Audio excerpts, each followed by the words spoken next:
As President of India and in my capacity as a public man, I have taken part in many public functions, addressed innumerable gatherings, and inaugurated many a memorial, but I should not hesitate to confess that I am so intimately connected with the memorial to inaugurate which you have invited me today, and also with the young man in whose country it is being raised that I am finding it hard to suppress my emotions without taking into consideration the experience and age of those who participated in the 1942 movement in Bihar.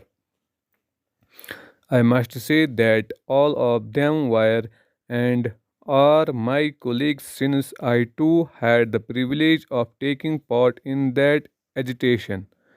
Some of us got an opportunity of working among the people, while some were arrested at the very start of the movement so that their activities remained confined within the four walls of prisons. But some of us whose patriotic fervor raised them above the distinction between life and death became targets for bullets during the very first phase of the agitation, and thus died a hero's death. You will agree with me that these persons must be assigned the foremost place among those who have made sacrifices for the case of the country. It is in the memory of such martyrs who laid down their lives unhesitatingly that this memorial has been raised. Today, when we are luckily independent and the object for which those young men made the supreme sacrifice has been achieved, it is our duty to keep the memory of those martyrs fresh in our minds and pay homage to them. Their courage and selfless love of country will ever remain a source of inspirations for the people of free India. I still remember how the rejection by the British of the Indian leaders' demand had sent a wave of indignations throughout the country. Mahatma Gandhi and other nationalist leaders knew about the popular feeling in the country. They were keen to utilize India's manpower and this upsurge of enthusiasm in helping the allied nations who come to be fighting for democracy. It was possible only if India were declared a free country or at last her right to freedom accepted in principle. Unfortunately, the government of the United Kingdom failed to rise to the occasion. The British authority decided to suppress by force the Indian people. When I review the history of the last 50 years, I feel proud of the part that has played in the country's struggle for freedom. This feeling of pride is not based merely on the fact that I too happen to belong to this state. The real reason for it is that I have been personally familiar with Bihar's public life and its moments during this half a century.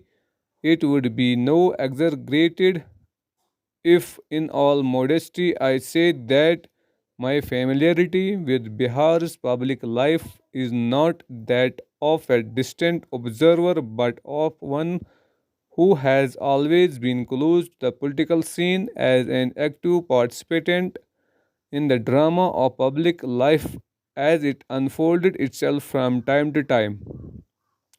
We feel proud of that fact that the first experiment in the technique of satyagraha was conducted the Gandhiji in Bihar.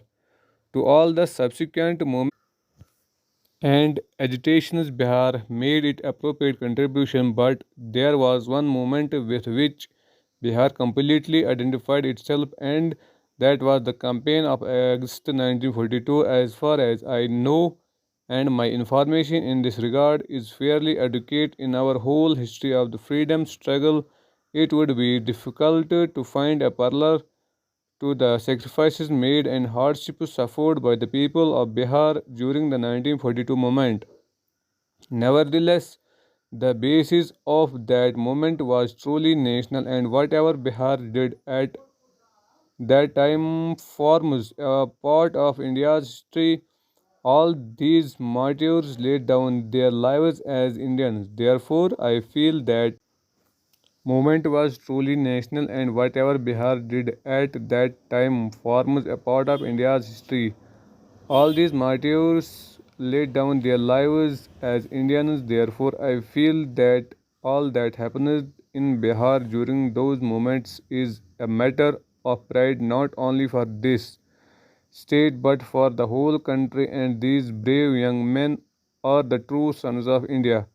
Their memory can admit of no geographical bounds. It pervades the whole land of ours. Let us bow to those martyrs who sacrificed themselves in the name of India and for the glory of India.